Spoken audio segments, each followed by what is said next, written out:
So 2018 is here and it promises to be as happening and as exciting as the previous year because Donald Trump is still in office. He kicked off the new year by setting the tone for America's relationship with Pakistan. In his first tweet of the new year, the US president took on Islamabad for its inaction against terrorists on its soil. Here is what Donald Trump said, and I'm quoting, "The United States has foolishly given Pakistan more than $33 billion in aid over the last 15 years, and they have given us nothing but lies and deceit, thinking of our leaders as fools. They give safe haven to the terrorists we hunt in Afghanistan with little help. No more." Well, these strong words by the US president have sent the Pakistani establishment into a huddle. The country's foreign minister, Pakistani media reports say Khwaja Asif rushed to the prime minister's office soon after this tweet. The meeting behind closed doors was to conduct a detailed review of the American president's statements. Later, Khwaja Asif issued a strong rebuttal saying that they have already refused to do more for the United States. He told a Pakistani news channel that Islamabad is ready to provide every detail of the US aid it has received and how it was spent. The government of India, meanwhile, has claimed vindication. Listen in. Trump administration's decision today has abundantly vindicated India's stand as far as terror is concerned and as far as Pakistan's role in perpetrating terrorism is concerned. Because at the end of the day, a terrorist is a terrorist is a terrorist. Terror is terror, and it does not spare any single nation, any single country, any single region. Joining us this evening, Ahmad Shaheen, a senior journalist from Islamabad, and Ray Locker, national security editor of USA Today, with us from Washington. Good evening and a happy new year to both of you. Thank you for joining us on Gravitas this evening. Ray, to you first. We've seen some tough talk and bombast from the American president, usually not followed by actions. Will this time be different? He says categorically no more. Well, I mean, a lot of that is handled by law. So every year there's a spending bill that requires, the certain allocation of foreign aid. That money for Pakistan is included in that. So they would have to change the law, and he would have to sign that law to officially change it. So right now it's just words. I mean, it's encouraging words for the Indian government. They've been looking for validation for years about its claims about what Pakistan has done for terror. Now, the interesting thing about that tweet is it doesn't mention anything about Mumbai, any of the attacks in India. It specifically deals with Afghanistan. Ahmad, of course, on record, the Pakistani government has said what it has. I mean, what else do you expect them to say given the kind of onslaught that they've received from Washington? But how rattled is the establishment? First of all, Happy New Year to you as well.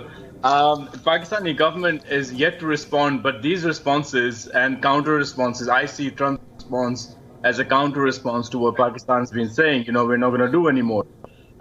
These are words. I mean, when you talk about words, let me quote Donald Trump saying they take hundreds of millions of dollars, even billions of dollars, and then they vote against us. Let them vote against us. We'll save a lot. We don't care. I mean, these words are for countries including India and Pakistan.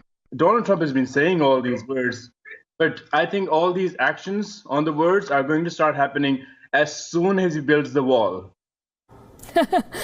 Well said, as soon as he builds the wall. So he does say a lot of things which he doesn't end up doing. He said that he'll cancel the Iran deal. He didn't. He eventually signed it while also saying, Ray, that it was the worst deal that the Americans had signed in history. So, but having said that, this does put a lot of pressure on the Pakistani establishment. And he is, all said and done, the president of the US. He can make those changes if he wants to. Does he want to?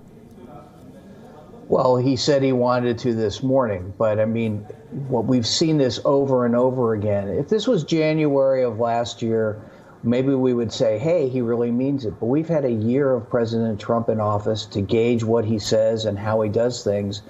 And he says a lot of things and doesn't follow through. If I was, in Pakistan right now, I would be taking it very seriously because I think it's an indicator of sentiment in the United States government. But I wouldn't panic. And just as if I was in the Indian government, I wouldn't be congratulating myself that we finally persuaded Donald Trump, to our way of thinking. He said a lot of different things. He changes his mind. That's the way this president does business, and we have to deal with that. Emmer, how does the Pakistan government see its role in Donald Trump's South Asia policy? Do they still believe, especially Rawalpindi, do they still believe that they're indispensable when it comes to dealing with Afghanistan for America, or do they see their role shrinking? I see the political government feeling the pressure. The political government needs to obviously, keep America happy, because as America has always been doing, but now America is boasting about it. America has been funding people left, right, and center for, influencing on wars, influencing on internal politics. But all of that was supposed to be a big secret, but now it's not, because these people are boasting about, hey, we give you millions, do something for us. So it's the political government that is more under pressure when it comes to these environments. The military establishment, if Pakistan needs to give a sacrifice, the first sacrifice we give is of the political setup. So the military establishment has that place to be defined. And, the chief of army staff directly talks to the president of the U.S., gives out a statement directly to the U.S. without bypassing the foreign office. But our foreign minister has still said, we will respond to you. So this is the kind of pressure that there is on the political establishment, whereas the military establishment, whenever they need to reply, will, without, using the proper method, directly reply to the U.S. and tell them, we're not going to do anything about it. Although it's not up to them to decide whether, they're going to do something about American statement or not. It's interesting that you keep saying political government, because in most countries in the world there's one government and it's political. But I understand in Pakistan things change. Ray, has the State Department said anything about the president's tweet?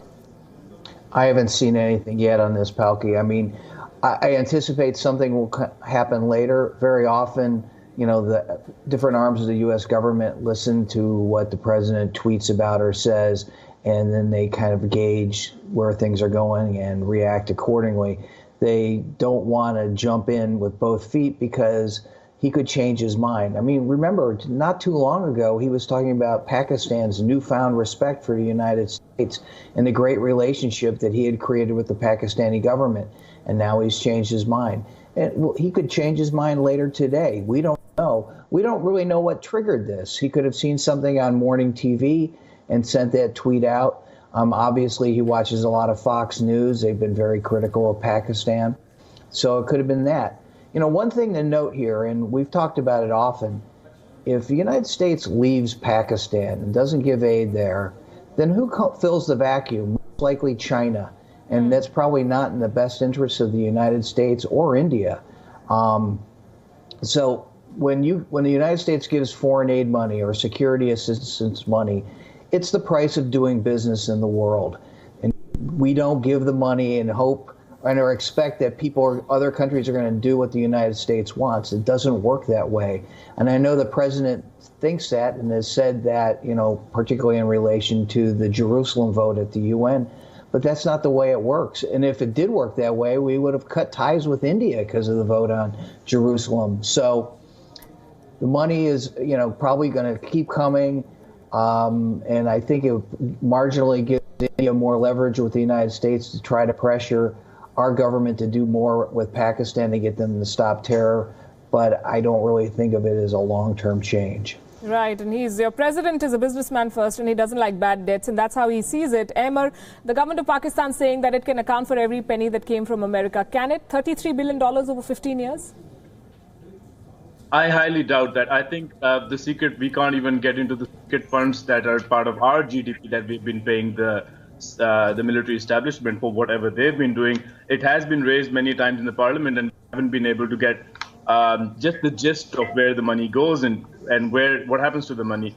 So getting an understanding, Kerry Lugar bill would have helped get some kind of an idea where the money would go. But remember what happened when the Kerry Lugar bill was introduced in Pakistan. There were widespread protests against it. People were really angry. People didn't know what it entails. What that really entailed was that the civilian government would administer the funding, and it wouldn't be the military who would be administering the funding.